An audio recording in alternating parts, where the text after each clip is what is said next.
ஒரு மனிதன் கஷ்டப்படுவது கர்மவினையினால். ஒரு மனிதன் கஷ்டத்திலிருந்து வெளியில வருவது கர்மவினை அகலும் பொழுது அவனுக்கு கஷ்டம் தீரும். இல்லைன்னா ஏதாவது ஒரு பிரச்சனை வரும். எப்படி வரும்னு தெரியாது. திடீர்னு ரோட்ல போவோம், ஒரு ஆக்சிடென்ட் ஆகும். ஆக்சிடென்ட் கிடையாது. எதுவுமே இந்த உலகத்துல ஆக்சிடென்ட் கிடையாது. எல்லாமே காரண காரியத்தோட தான் நடக்கும். பிரெசிஷன், அணு பிசகாம போகும். இதெல்லாம் கால்குலேட் எல்லாம் பண்ண முடியாது. யாராலையும் கால்குலேட் பண்ண முடியாது. Very it's too complicated. You understand? அப்படின்னா இப்ப நம்ம எப்படி பொழைச்சுக்கிறது குருஜி? எப்படி பொழைச்சுக்கிறது? கர்ம வினையை கரைக்க வேண்டும். அப்போ இயற்கைக்கு ஒத்திசைவாக செயல்பட வேண்டும். அடுத்தது, இயற்கைக்கு ஒத்திசைவாக எப்படி செயல்படுவது? கொடுக்கிற தன்மையில் செயல்படும். எனக்காக ஒரு செயல் செய்யறதை விட இந்த உலகத்துக்காக நான் ஏதோ ஒண்ணு கொடுக்கணும் அப்படிங்கிற ஒரு மனநிலை, நோக்கத்தை வைத்து ஒரு செயல் செய்யும் பொழுது கர்மவினை அகலும். இப்போ உலகத்துல ஒரு டாக்டர் இருக்காரு. அந்த டாக்டர் மாசம் மினிமம் 10 லட்ச ரூபா 20 லட்ச ரூபா சம்பாதிக்கணுங்கிற ஒரு நோக்கத்துல தொழிலை பண்ணிட்டு இருக்கிறார். இன்னொருத்தர் ஒரு மனுஷன் இருக்கான். அவன் சின்ன வயசுல அவங்க அம்மா கேன்சர்ல ஏதோ ஒரு நோய் வாய்ப்பட்டு செத்து போயிட்டாங்க.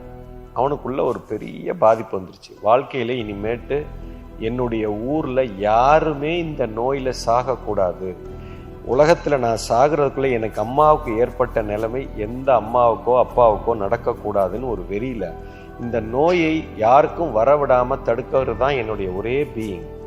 இதைத்தான் நான் செய்ய போகிறேன். இதை கத்துக்கிட்டு உலகத்துல இருக்கிற அத்தனை நோயையும் தீர்க்க போறேன். இதுதான் என்னுடைய வாழ்க்கைன்னு ஒருத்தன் பீயிங்ல முடிவு பண்றான். அப்ப இதுக்கு என்ன செய்யணுங்கிற படிப்பை அவன் படிச்சுட்டு கடைசியில் அந்த மாதிரி ஒரு தொழிலை ஆரம்பிச்சு செய்யறான். அவனுக்கு 24 மணி நேரமும் நோயை தீர்க்கணுங்கிறது மட்டும்தான் அவனோட ஒரே குறிக்கோளா இருக்கு. இப்படி ஒரு டாக்டர், முதல்ல சொன்ன மாதிரி ஒரு டாக்டர், இந்த 2 டாக்டர் இந்த ஊர்ல இருந்தா எவங்கிட்ட நம்ம போவோம்? அவங்கிட்ட தான் போவோம். உலகமே அவங்கிட்ட தான் போய் நிற்கும், காலடியில போய் நிற்கும். அவனுக்கு பணம் எவ்வளவு வருது வரல அதை பத்தி கவலைப்பட வேண்டிய அவசியமே கிடையாது. உலகமே அவன் காலடியில போய் நிற்கும். அவனுக்கு 10 லட்சம் இல்ல 10 கோடியே வந்து உழுவும்.